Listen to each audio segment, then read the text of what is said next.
Hello, ladies and gentlemen. Welcome back to my reaction channel. My name is Teddy90, and today we're going to be reacting to Who Are the Marathas? The Rise and Fall of the Maratha Empire, Explained. A documentary by Epithemus? Epithemus? I don't know how to pronounce that, because that's just kind of my thing. I'm bad at pronouncing things.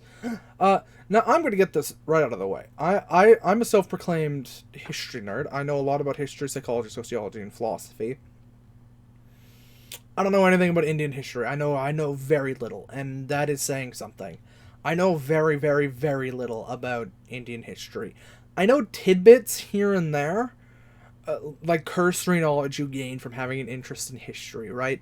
And I also play like EU4, CK2, and Victoria 2, so that's kind of where my knowledge is. But that's not a lot, and that doesn't mean much. So, I don't know a lot about this area. I do know the Marathas were a confederacy of nobles. I do know that.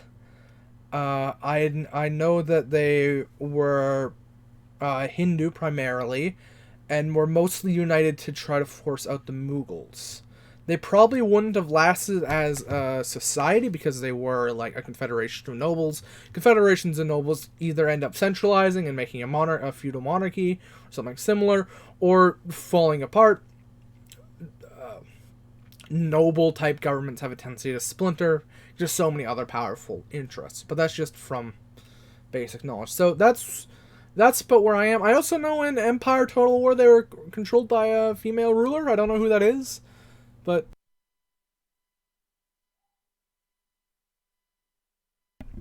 sorry about that massive sneeze. Happy I managed to pause it. I know in Empire Total War they're controlled by a female ruler. I don't know how accurate that is. I don't know who that is. I know she had a pet tiger. I remember that bit about her. I need to blow my nose. There's a real story about this.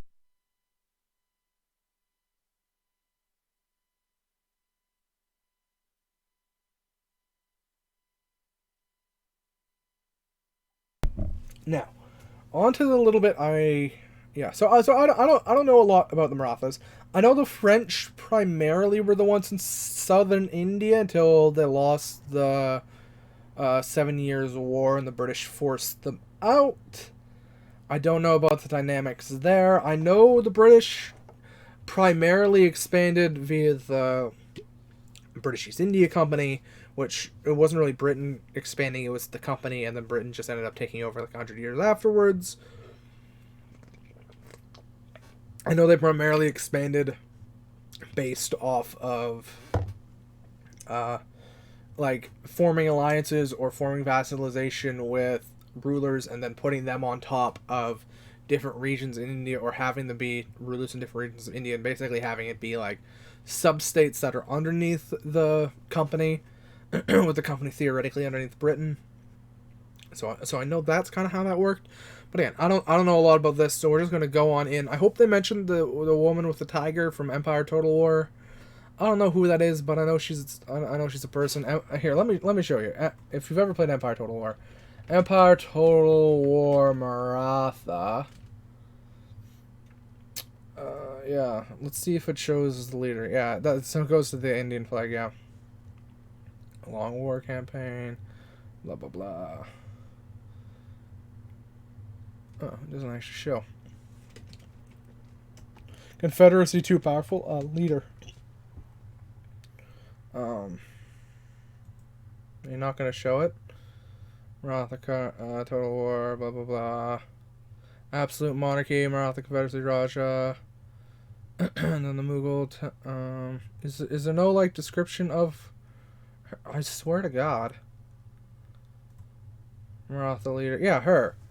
Terabadi Shinde? Is that who she is? History Wiki, Maratha Confederacy. So I'm trying to figure out who she is. Yeah, Tabria the First. She had a tiger. Was a daughter of Hamburino Mohit, a general of the Maratha Confederacy, and was a rare example of a woman who personally commanded troops in battle. She specialized in cavalry attack against the Mughals and fought in the Deccan Wars until 1707, when Ajuban died. In 19, she was deposed and lived to a long age by... Yeah, okay. So she was the queen, okay. Tabari was a queen from 1700 to 1708. Okay. So she was the queen. I didn't know that. She was a leader. She had a pet tiger. So that's about the level of knowledge I have of the Maratha. Sorry, my cat's lying on my secondary monitor. Which is very limited. Now let's get going. I've rambled 5 minutes. Yeah, I rambled for about 5 minutes. If you like this, if you like their video, Empathius's video, go like, subscribe, and everything else like that. I should have said that in the beginning. Well, let's get going.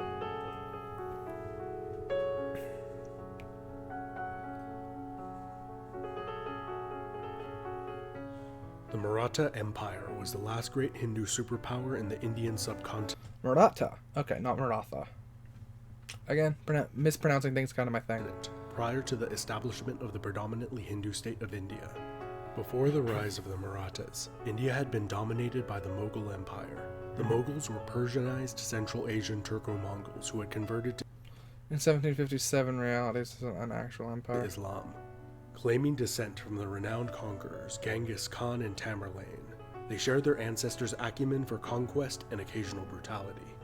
Although initially relatively tolerant of other faiths for the time, the empire became increasingly discriminatory of its majority Hindu population over time. By the later 17th century, higher positions in the empire increasingly excluded Hindus, and the jizya infidel tax was imposed to pay for the Mughals' many wars.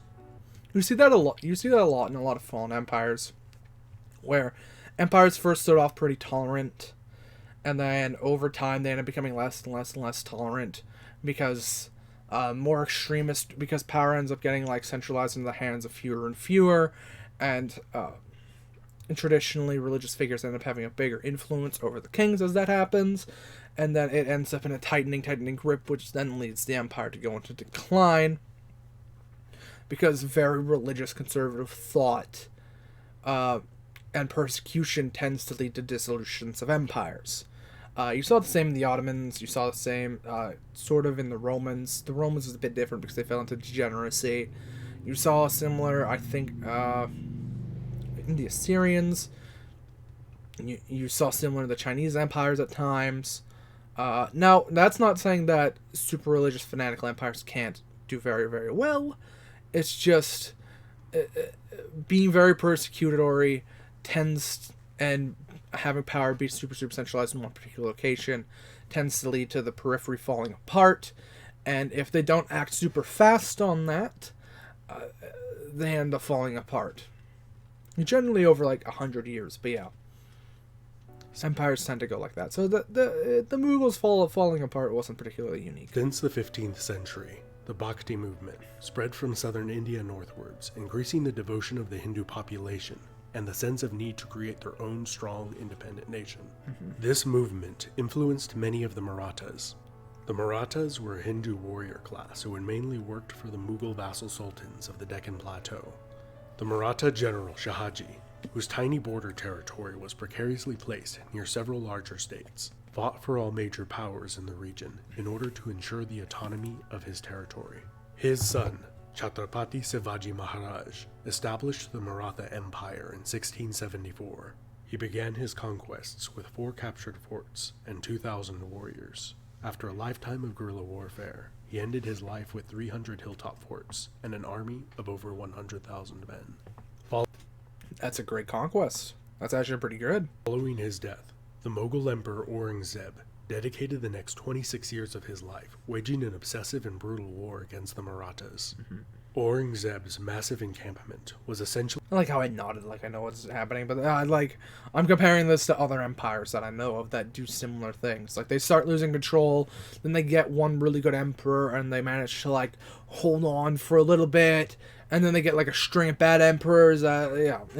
It's common. Actually a mobile capital city, with over 500,000 soldiers and camp followers. Chhatrapati Shivaji's sons who succeeded him used many of his same tactics to ultimately prevail in a long war of attrition with the Mughals. The Marathas effectively used light cavalry and infantry to harass and ambush much larger Mughal armies, and chose to make final last stands at the numerous fortresses of the Deccan Plateau. Once the Mughals moved on to the next siege, the Marathas would recapture and rebuild the fortresses that were the furthest from the Mughals and the most lightly guarded. By the end of Aurangzeb's reign, 3 to 4 million people had perished, primarily resulting from drought, famine, and plague that had ravaged war-torn lands. Although bringing nearly all of India under Mughal influence, the cost of war was too great for the Mughal Empire to bear. After Aurangzeb's death, war is ridiculously expensive. Like, it is ruinous to a country. Utterly ruinous if you actually go into full war.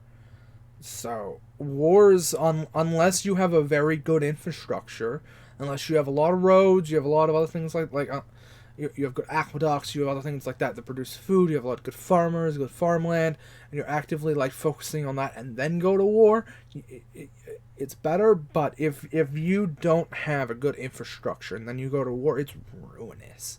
Even if you do have good infrastructure, it can be ruinous. It's just better if you do. Like the Romans, for instance, managed to wage pretty much perpetual war because they were rather intelligent with, at least at first, were rather intelligent with their empire building, with building roads everywhere, with building fortification. Like, they were pretty good with how they, like, made the supply lines really good and things like that, and they made sure that they had everything they needed. A lot of other empires didn't do that because they thought, oh, I can just declare war, and it's fine, and it does work, but it comes at a cost. You can see the same with Alexander and his conquest. Like, he got all the way up to India. He probably would have conquered into India if his army wanted to force him to turn around. But there's limits that you can do, and like his empire was already splintering, and then he came back, and then he died.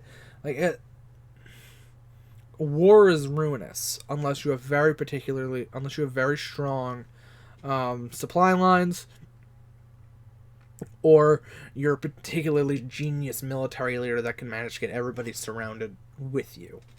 The Mughal Empire was plunged into internal rebellion and strife. The Mughals then had a not-so-brilliant plan that backfired. They released Chhatrapati Shivaji's grandson Shahu from prison in an attempt to destabilize the Marathas. This did lead to a short civil war that Shahu always a mistake won.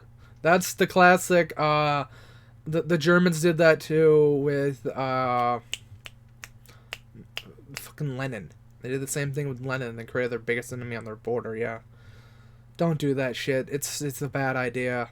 Trying to disrupt the enemy. No. That's a bad idea. And the Mughals were unable to exploit because they were busy dealing with their own civil strife and rebellions. Shahu was a charismatic leader who also had an eye for talent and promoted based on merit rather than birth. That is a good ruler trait. Promoting a merit, not birth. If you're like a medieval ruler and you have that trait, you're going to go further than everyone else just because of that. Or social status. Because you surround yourself with brilliant people. This aided the empire's growth during his long reign. Later in his reign, I missed something. Leader who also had an eye for talent and promoted based on merit rather than birth or social status. This aided the empire's growth. Yeah, you saw the same in the Mongols. You saw the same in the Romans for a while. Promoting on merit is the best way you can make an empire. And because the best men or women get into positions of power. It's the best way to play it. It literally, if you want to conquer a lot, you promote on merit. Birth doesn't matter. During his long reign. Later in his reign, power within the empire gradually transferred to the Chhatrapati's generals and the Peshwa, or prime minister. Under the Peshwa Bajirao, the Mughals and a coalition of allies were decisively defeated at the battles of Delhi and Bhopal, and the Mughal capital city was sacked. The Mughals made peace, ceding large swaths of territory in central India to the Marathas and paying massive war reparations, greatly weakening the empire. The Mughal capital of Delhi then suffered a greater calamity when it was sacked and much of its population massacred by the Afsharid dynasty of Nader Shah. After Shahu's death, the Chhatrapati became a ceremonial ruler. That's the Persian dynasty, I think, right? Sorry? Greater calamity when it was sacked and much of its population massacred by the Afsharid dynasty of Nader Shah. After Shahu's death, yeah, I think that's the Chhatrapati Persians. became a ceremonial rule, while real executive power rested with the Peshwa. In 1757, the Marathas conquered Delhi, establishing the Mughal emperor as a puppet ruler, with the only Mughal territory being the city of Delhi itself. That same year, the British East India Company established direct rule in Bengal, defeating the Nawab of Bengal and their French allies. As the Maratha Empire reached the height of its power, it became increasingly decentralized. the Peshwa ceding more and more power to the local Maratha rulers and generals, while his position became more ceremonial, as the Chhatrapatis had become a generation before, leading many historians to give the state the moniker Maratha Confederacy rather than Empire. The Afghan Durrani Empire expanded their territory into the Indian subcontinent as far as the city of Delhi. This led to the Third Battle of Panipat, where both empires lost tens of thousands of their best troops during the fighting, which lasted for several days. The Afghans gained the upper hand, but they were so greatly weakened that they withdrew into the Punjab, where they were defeated by the Sikhs and driven out of the Indian subcontinent. Believing the Maratha Empire to be unstable, in 1775 the British East India Company fought to place their favored claimant on the Maratha throne. The Marathas were victorious and the British made peace. The East India Company set about conquering southern India before resuming war with the Marathas. After a second war, a peace treaty was signed where the British Company made territorial gains, and in a third and final Anglo-Maratha War, the British disestablished the empire in 1818. The legacy of the Maratha Empire is quite exceptional in Indian history. Social mobility, religious tolerance were two pillars that gave the state exceptional internal unity. It largely did not adhere to the caste system, and merit was prized above all. People of all castes were found in the highest military and civilian positions throughout the empire. The sons of peasant herdsmen and farmers rose to rule large tracts of land and command vast armies. Since Chhatrapati Shivaji Maharaj founded the empire, religious tolerance was an important social aspect, and religion was considered a largely personal affair, although the state was undeniably Hindu in character. This has been Epimetheus. Don't forget to like and subscribe, and hit the bell icon to get notifications every time I make a new video like this. Thanks for watching. In 1977, I met a French chef. He said to me, cooks cook to... Masterclass, yeah. Great content. I love that. I learned a lot there. I know very little about Indian history. So, like, I talked a little bit, but not nearly as much as I usually do. Which is saying something. Sorry, my secondary monitor is being a bit weird. That was amazing. But yeah, it's true. Social mobility and religious tolerance leads to better empires. Unless you go the early Roman route, or the Assyrian route, or whatever, of genociding people and replacing them with your own, or the Mongol route of murder everyone and then also come up with a Court V system, which is moving people around from place to place to grow your empire where they're needed. Those two things also work. Unless you do either of those and fully dedicate yourself to them, you cannot have a diverse empire that also has like a religious hierarchy that's forcing everyone to do it, right? You can't have a multi-ethnicity empire that also then persecutes them, because that will just fall apart after a while. Unless you're dedicating yourself 100% to persecution and intolerance, if you try to go a middle path, you're going to collapse. Your empire's not going to do well. Now, of course, those other empires also did collapse, but that's something in history. You need to dedicate yourself down a pathway. You need to dedicate yourself down a road and commit to it. Commit to it 110%, or else the empire you have built is going to collapse. The best empires are typically built off of meritocracy and religious tolerance and tolerance in general, because that lets people of all different talents come up to power. Of course, I can create a super unstable empire in certain other ways, but it is the best. Okay, that's it for me. Unfortunately, there's a little covering of my secondary monitor, so I have to move this a little bit. So massive apologies in advance that I'm moving this over here. Sorry, there's like something here. I'll show you. It's weird. Like every once in a while, that just pops up, and I can't get rid of it, and it lasts for like half an hour. I just use this laptop as a secondary monitor because I'm broke. But yeah, it just pops up and it just doesn't go away, even when I do even when I hit it and things like that. So anyway, that doesn't matter. If you like my commentary and other things like that, go like, subscribe, everything else like that down below. This is my setup. It's Streamlabs. Yeah, I have a Twitch if you want to go join my Twitch. yeah, that's about it. All butts and happiness, everything else like that. I love you guys. I'll see you in the next one.